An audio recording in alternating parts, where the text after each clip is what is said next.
everyone? Tony D with another hot take. In case you don't know it, CB and I did another live stream, which you can click.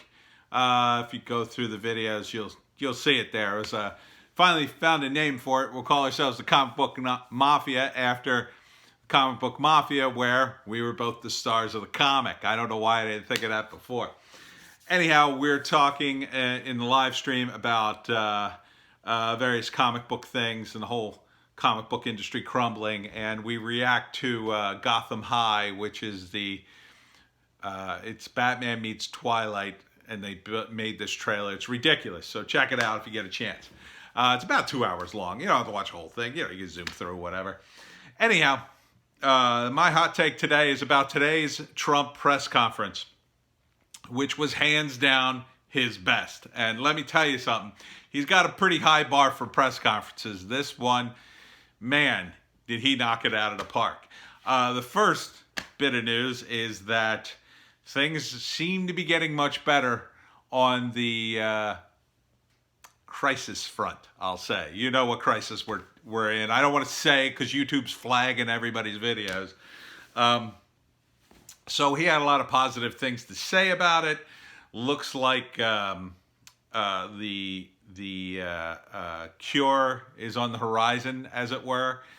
The only downside to it was it looks like we're going to be quarantined for another month or so, at least to the end of April, which will kind of suck for a lot of you out there. For me, it's like a holiday. I'm getting all kinds of writing stuff done, and I'm going to write a heck of a lot more, so it'll give me a chance to have to redo the audio for Wokistan, a novel. I might have to redo the whole thing, I'm not sure, but it gives me a chance to do projects like that, and gives me a chance to gear up for some more freelance work, which I've sort of been thirsting for over the last few months. Haven't had really any good freelance work for a while.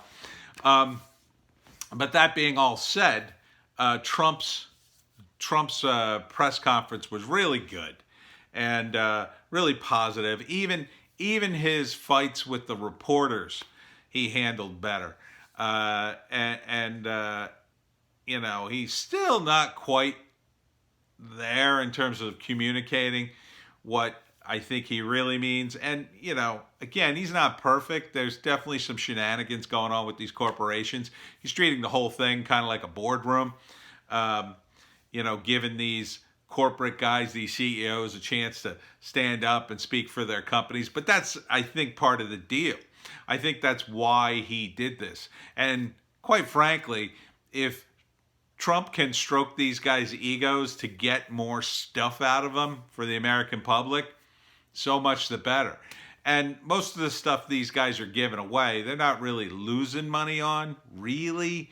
You know, so one big announcement was that there's not going to be any kind of copay with the coronavirus, the crisis. You know, for the testing and some of the other stuff too, I think.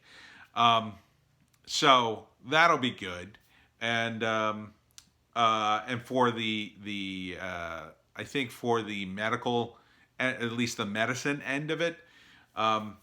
So I think, and if you haven't heard, I'll just say this again. I said it in a live stream. Just wanted to repeat because now the videos are going around. I had said it before in a previous one, but just so everybody remembers, if you do get sick, don't take ibuprofen, whatever you do. Ibuprofen, apparently, and I've heard this in many sources on the internet now, ibuprofen apparently makes this crisis disease worse. It feeds on it, according to one medical expert. So absolutely do not take that. Take Tylenol instead if you're sick. Regardless of what you have, take Tylenol, because, you know, if it is possible to have this and not know it.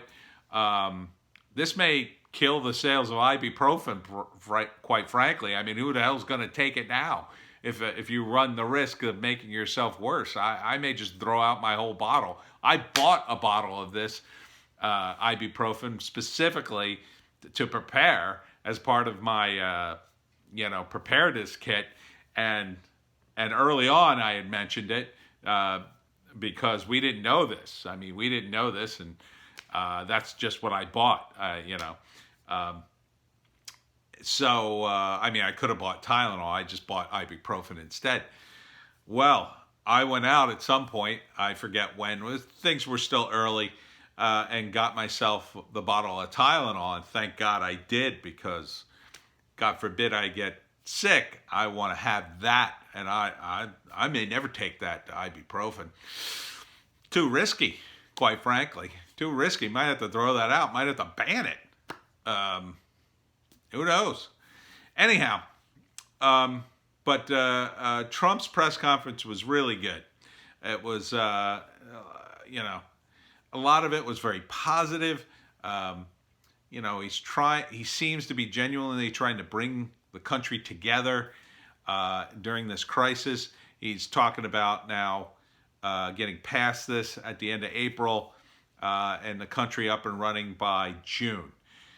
Probably May being the month where we all sort of rub our eyes and come out of our hidey holes and start picking up the pieces. So I guess you could start planning for that. I still say plant a garden, because, if half the country loses their jobs or there's hard economic times ahead, it might be good to have a few vegetables growing at the very least to save you a little money. I mean, worst case scenario, you have a few fresh vegetables for free. I mean, what's wrong with that, right? And then, meanwhile, like, Joe Biden's on Twitter trying to tweet stuff, and it's just kind of sad at this point that he doesn't, if I were him, I would have gotten on board with saving the country. I mean, at least for a couple of weeks. Why wouldn't you do that for a couple of weeks? As much as I dislike George W. Bush, right?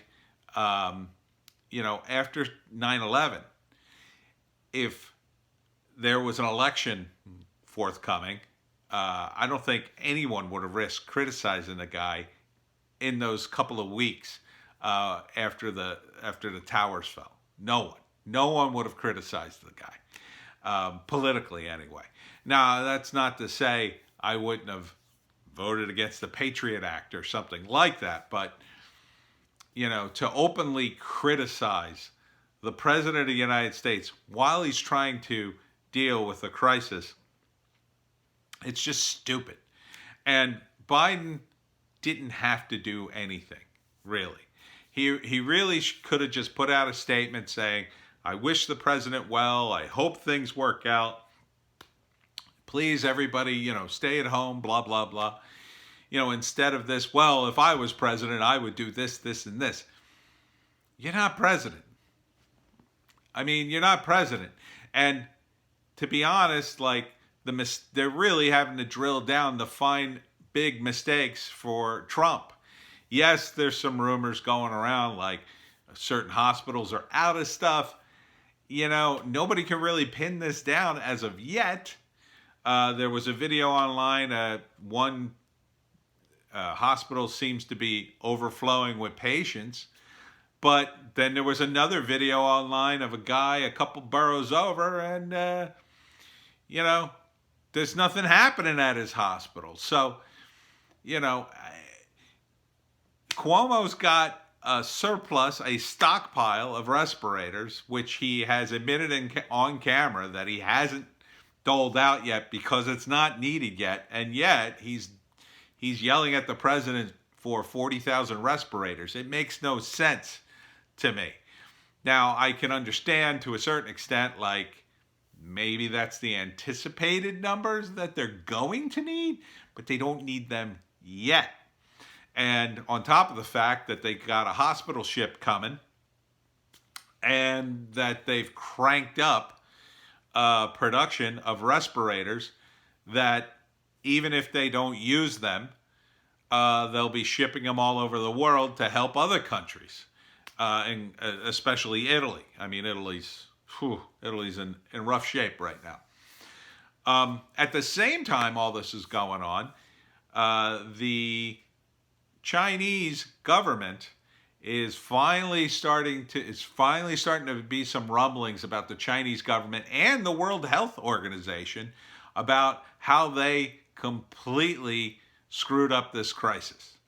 The World Health Organization, I had no idea about this, but I recently learned on, whose video was it? Ah, boy, I believe it was the Quartering's video. He talked, I think it was his, or maybe it was a COD, Sargon of a COD. One of them said, that the leader of the World Health Organization, first off, he's not a doctor, he's a bureaucrat, and he's a communist, like an actual communist from Africa, by the way. Not that that makes a difference, but the fact that he's a communist and the fact that they've been praising China's response to this. And some of our own media and politicians here have been praising China. That's bad. That is very bad, considering that China's reaction to this was to first cover it up and tell their doctors don't tell anybody. And considering that they're a genocidal regime that has been doing horrible things to the Uyghurs. Once again, South Park, way ahead of the curve, mentioned this months ago in the cartoon that got them banned. The fact that I think there's got to be a reckoning for China. I think it was Sargon's video. I think there has to be a reckoning for China. He said that, and I totally agree. That when the dust settles, China has to A, acknowledge something, and B, start to make amends. I don't think they will, because the Chinese Communist Party, one of the things they have to answer for, they apparently shipped a bunch of tests to Spain that didn't work. Spain had to ship them back. That's not good. And the question is whether or not they did that on purpose. Now, I happen to think maybe it was just shoddy workmanship, but who knows? I mean, the Iranian regime handed their own people air fresheners and told them it was disinfectant. So you can imagine what the Chinese government would do to their own people. And the biggest turnaround has been this whole face mask thing, which pisses me off because I was a proponent of face masking weeks ago. And you had report after report saying, oh, the face masks don't do any good. Face masks don't do any good. When I was at work, every one of my coworkers, they suddenly became a face mask expert. And they were saying, oh, the news said you shouldn't wear that. It makes it worse. The news said no good on the face mask. That's what the news said. Well, the news was wrong, as I knew they would be, because a face mask is perfectly sensible in this time. And I'm glad I wore one. And you're an idiot for not listening to me. Because you should have wore a face mask. It's common sense. It's common sense. A face mask during flu season is common sense. People wear it during regular flu season. Wearing it during a breakout like this, of course you're going to wear a mask. Of course it helps.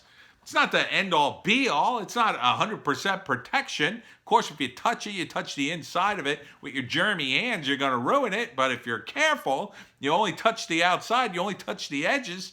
You keep your hands on the outside of it. And listen, somebody coughs in the room and you have a mask on. I said this before. You're the only one with a mask on. Guess what? Everybody else in the room is going to get sick. You're at least going to get a less viral load, as they say, which is kind of gross. And that can make all the difference in the world, whether you get a little sick or you're in the hospital on a ventilator. So for God's sakes, if you're going outside, and especially if you know you're going to interact with people, you better damn well have a mask on. I called it, and I'm repeating it that I called it, because I deserve a little credit, thank you very much. Wear a damn mask if you go outside. And if you don't have a mask, I just read something online from a medical site, I forget which one. A bandana is perfectly viable as well. You just have to wash it. I've been washing my face mask because I don't have enough of them, and I've been rotating through them. So, you know, bandana will work, something, cover your face, a scarf, whatever. You got to cover your whole mouth and nose, obviously. And obviously after a while it'll get a little wet and damp, and it's not going to last forever. And it's going to be uncomfortable. You know, let me tell you, one of the reasons I started wearing a mask weeks ago was I just wanted to get used to it. I knew, you know, South Jersey was probably relatively free of the virus when I started wearing the mask, but I wanted to get into the habit, and I forgot it. A couple of days I just forgot it, and then eventually I said, you know what, I got to leave one in my car just to make sure I remember in case I forget. And one day I used the one in the car, and I was so glad I had it. And then eventually I got into the habit of wearing it, and I just got used to wearing it. Now, it fogged up my glasses, which was a real problem because, you know, you got it on your face like this, and the air comes out. You know, the air has to come out somewhere. Now, hopefully, most of it comes out through the cloth, but some of it will come out here and fog up your glasses. Just be warned. But eventually, you know, they would clear because the temperature would be equal to the room or whatever, and it would clear the glasses. Now obviously, if you're in a car by yourself, you can take it off. You can slide it down so you don't have that problem driving. You probably don't want to wear it while you're driving unless you're stuck with somebody in the car, like I was at one point, that you don't know what their deal is, but roll down the windows. But face mask, good. And, you know, there's going to be a lot of people who have a lot to answer for. Bill de Blasio of New York, Mr. Go Out and Go See a Movie. Don't worry about this. It's only slightly bigger than the flu. Yeah, I think you might have a little bit to answer for, Mr. de Blasio, with your stupid pronouncements, which I think are mostly political driven. You know, it was one thing to be, look, Trump's an a-hole. He acts like an a-hole all the time. I get it. He needles people. He gets under their skin. That's part of his deal. But to lose all common sense in a crisis like this and just to be contrarian, just automatically knee-jerk reaction and say the opposite of Trump when we're in a crisis like this, not cool. It's not cool, no matter who's president, okay? This was a pandemic, a worldwide pandemic. And look, Trump's response wasn't perfect. It was a little late, but he has to consider the whole country. He's not just considering a state or a city or whatever. And yeah, everybody's going to be pissed off or whatever. But Jesus, I mean, he's going to come out smelling like a rose when all is said and done. You know, even Cuomo, the media immediately starts pumping up Cuomo as the next president, next Democratic candidate for president. Like, Jesus, can you give it a rest? Can you give it a rest? And then immediately the guy is wrong on his friggin' respirator stockpile. Okay, he's asking for 40,000. He's got a stockpile he hasn't even used yet. You know, Trump's got to send the respirators all over the country as they're needed. Yeah, New York's going to need a bunch of them, but so is California. Things are starting to explode there, by the way. I think they were up to 5,500 cases. And that's a big state. A lot of people there. Things are going to explode in L.A. Things are going to explode in Chicago, I'm sure. So, you know, it's going to be a lot of hot spots. And by the way, the numbers, not all good news, the numbers will go up. It will go up. So don't freak out. They're still going up. We're not plateauing yet. But hopefully in another few weeks, things will finally plateau and start to go down, especially here in the Northeast where it was crazy. But in the meantime, stay home, stay safe, and be calm. Looks like there's light at the end of the tunnel, as I always believed. But get yourself a face mask. If you don't have one, make one. It's perfectly fine. You use a bandana. Just keep it tight around your face. Try to get it underneath here too, if you can. And if you gotta go someplace, go. Otherwise, stay home. And gotta say, if you haven't seen the press conference, I think it'll be the one he's remembered for during this crisis. Anyway, I'm sure a lot of stuff Trump. I'm sure this is like a historical presidency all on its own. It's been 4 years of craziness. I can only imagine the next 4 years. It's gonna be absolutely nuts. And quite frankly, I think at the end of all this, you know, there's going to be a few things that fell through the cracks, and I'm sure Trump's going to get the blame for all of them. But, you know, at the end of the day, the media has shot itself in the foot. and Trump is openly calling them fake news. And at this point, what's CNN going to do? What's CNN going to do at this point? I don't even think they have 1 million people watching some of their shows in a country of over 300 million people. You can't even get 1 million people to watch the show. It's very telling, and it's very sad. All right, well, that's it. Watch the live stream, and we'll check you out tomorrow with some more videos. Check out my books, Woke Stand, a Novel, and The Pineys, books 1, 2, and 3, 4. I got to go work on some stuff. I'll see you next time.